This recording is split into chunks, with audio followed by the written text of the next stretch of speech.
Okay, econ students, here are your directions for your web page activity. Now, I've changed it around a little bit, accommodated it to hopefully make it a little easier for you to produce what I'm looking for.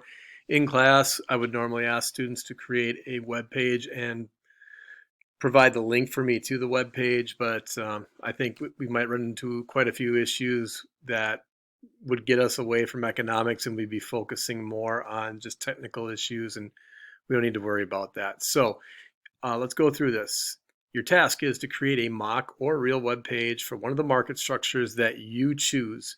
So I typically ask the class to do the web page on Adobe Spark page, but if you think that's going to get in the way of uh, really what you need to do to get things done, you could use Google Slides. You could put it in Notability and just kind of create a mock web page in Notability. That'd be fine.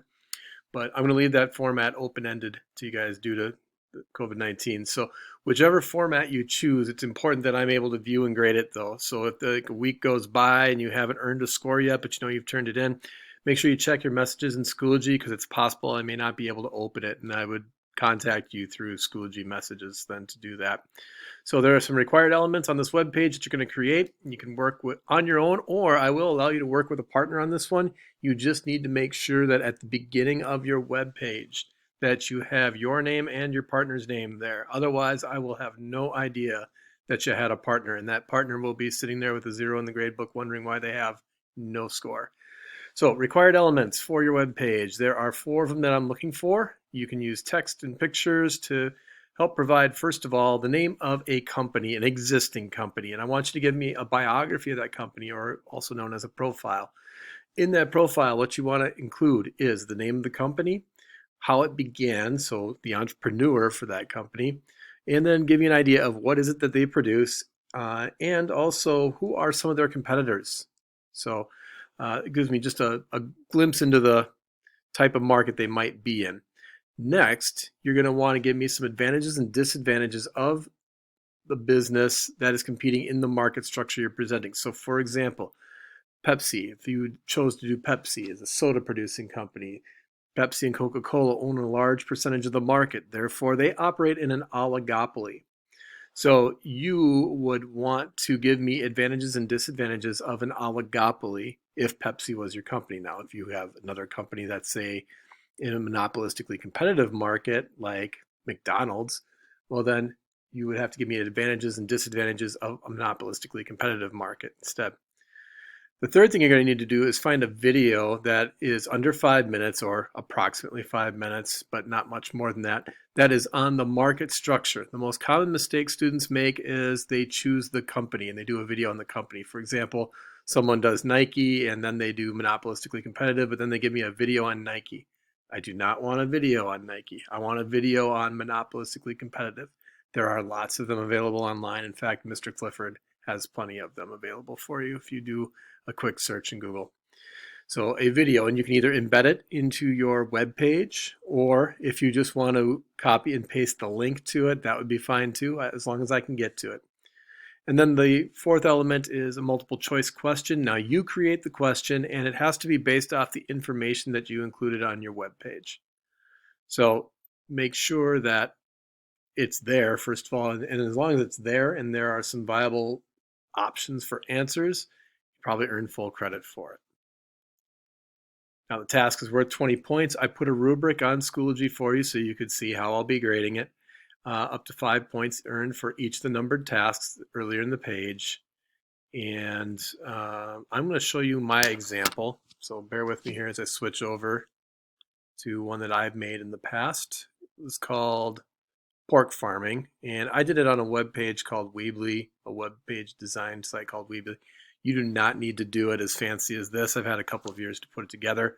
You can see I chose perfect competition, pork farming. So we're going to enter into the web page, and one of the things that you find is I have a video on perfect competition. Lo and behold, Mr. Clifford's there. I'm not going to press play on it and waste 3 minutes of your time because you could watch it on your own. I did a little recap of some of the features of perfectly competitive markets, and then I continued on to advantages and disadvantages. So some advantages of the perfectly competitive market are listed along with the disadvantages. Not going to have you read through those either because you can always look them up if you need to. An example or my profile biography of a pork producing firm would be the Manti Hog Farm. Not much advertising going on with them because remember, perfectly competitive market businesses don't have a lot of non-price competition. So they have a web page that you can go and look at. And when you get to that web page, they give you a little bio on them. It's just a family-owned, operated farm near Elk River, Minnesota. They also have kind of a secondary business, a mobile catering business, which would be more monopolistically competitive, called those pork chops. So anyway, the Manti Hog Farm is an example of a perfectly competitive business because their hogs are going to be very similar to any other farm's hogs in Minnesota or the upper Midwest. And then lastly, I have a multiple choice question. A perfectly competitive market is most likely to include was it going to be farmers, automakers, grocery store owners, or pro athletes? Well, the whole premise of this webpage was designed around farming, so choose A. Let's press to see the answer. And yes, the answer is in fact A. And there's a guy doing some hydroponic tomato farming. Good for him. And back to the credits.